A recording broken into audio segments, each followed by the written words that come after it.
সামান্য অৱহেলাই ডাঙৰ অঘটন ঘটাব পাৰে। Benjamin Franklin. সাজ পোছাকে মানুহক ভদ্ৰ কৰি নুতুলে। সৎ চিন্তা আৰু সৎ শিক্ষাৰ দ্বাৰাহে এজন প্ৰকৃত ভদ্ৰলোক হ'ব পাৰি। মহাত্মা গান্ধী। শত্ৰুক ক্ষমা কৰি দিবা, কিন্তু কোনোদিনে নাম নাপাহৰিবা। John F Kennedy. যি এবাৰ বিশ্বাসঘাতকতা কৰিছে তেওঁক কেতিয়াও বিশ্বাসত নল'বা। শ্বেক্সপিয়েৰ। প্ৰকৃত শিক্ষাই মানুহৰ মৰ্যাদা বঢ়ায়, তদুপৰি ই আত্মসন্মান বৃদ্ধি কৰে। এ.পি.জে. আব্দুল কালাম।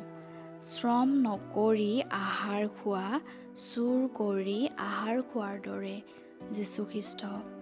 যি নিজস্বক হেৰুৱাই তেওঁ সকলো হেৰুৱায়। মহাত্মা গান্ধী।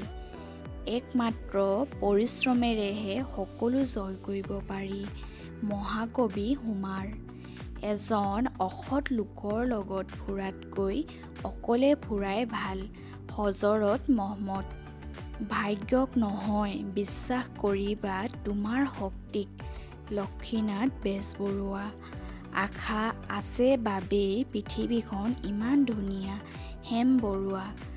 ভিডিঅ'টো যদি ভাল পালে তেতিয়াহ'লে like, comment, share and subscribe কৰি দিবলৈ নাপাহৰিব।